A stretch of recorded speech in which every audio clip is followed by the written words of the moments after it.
Cobalah tengok sekeliling kita.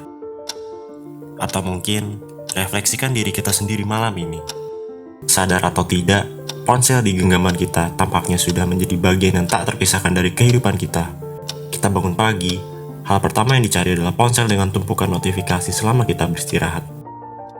Saat cemas, bosan, atau kesepian, kita menenggelamkan diri dalam guliran lini masa tanpa batas, tempat di mana algoritma seolah bisa membaca sunyinya isi pikiran kita.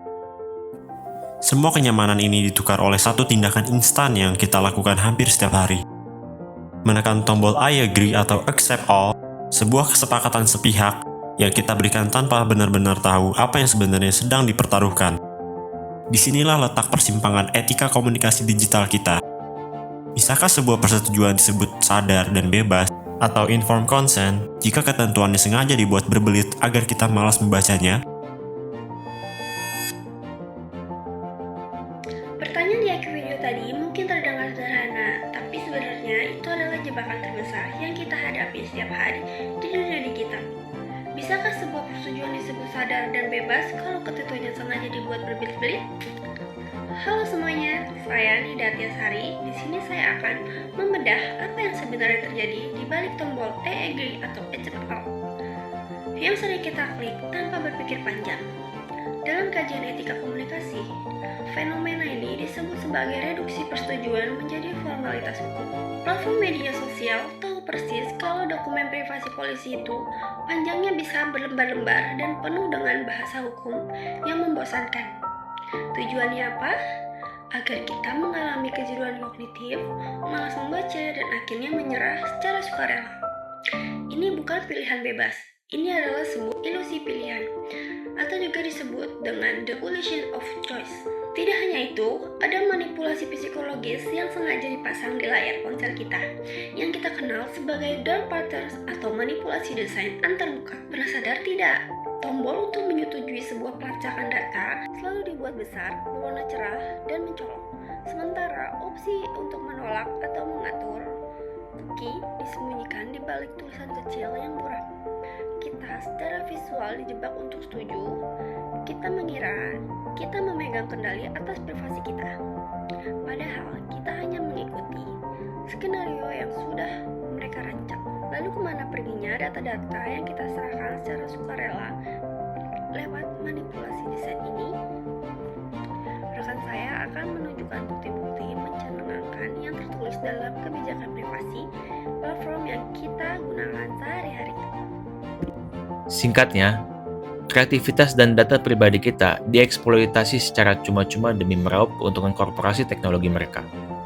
Jika fakta tadi belum membuat Anda khawatir, mari kita intip kebijakan privasi Instagram.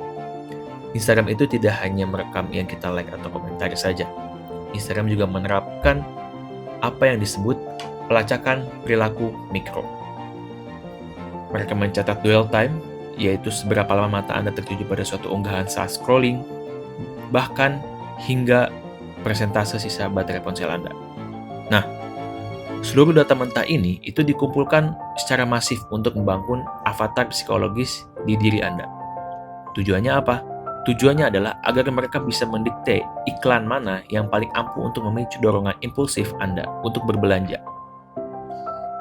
Jadi, ketika kita berkaca kembali pada video pendahuluan tadi, kita tersadar akan satu realitas pahit, yaitu adalah privasi kita sebenarnya tidak sedang dicuri. Kita sendirilah yang menyerahkannya secara sukarela, terjebak di dalam sistem yang sengaja dirancang agar kita tidak berdaya untuk menolak.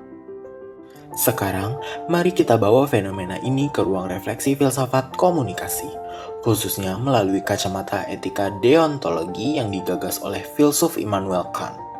Kant mewariskan sebuah prinsip moral fundamental yang sangat keras. Perlakukanlah manusia sebagai tujuan pada dirinya sendiri, dan jangan pernah memperlakukan mereka hanya sebagai sarana atau alat demi mencapai tujuan lain. Namun, di bawah kendali ruang kemudi algoritma pada hari ini, prinsip itu runtuh. Industri digital tidak melihat kita sebagai manusia yang utuh dengan otonomi diri yang berdaulat. Kita direduksi menjadi barisan algoritma, preferensi iklan, dan target komodifikasi data.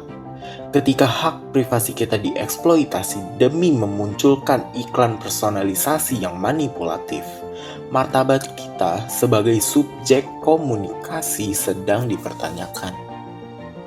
Dampaknya nyata dan berada di sekitar kita, mulai dari praktik pelacakan melalui cookies e-commerce yang menjebak kita dalam perilaku konsumtif, ketimpangan relasi kekuasaan informasi, hingga ancaman besar berupa kebocoran data pribadi konsumen yang kerap terjadi tanpa perlindungan yang setara.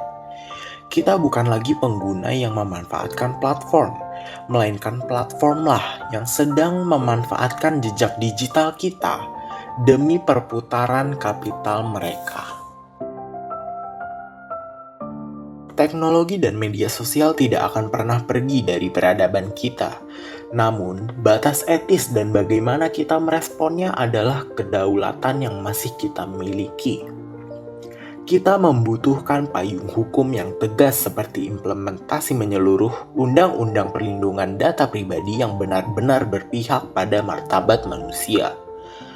Namun, sebelum sistem itu ideal, benteng pertahanan terbaik ada pada kesadaran etis kolektif kita sendiri.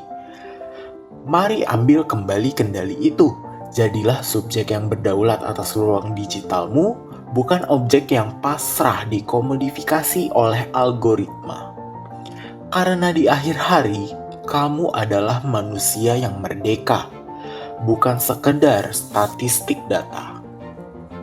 Pada akhirnya, privasi tidak hilang begitu saja, tetapi kita lepaskan sedikit demi sedikit tanpa kita sadari. Karena itu, sebelum menekan tombol I agree, pastikan kita benar-benar memahami apa yang kita setujui.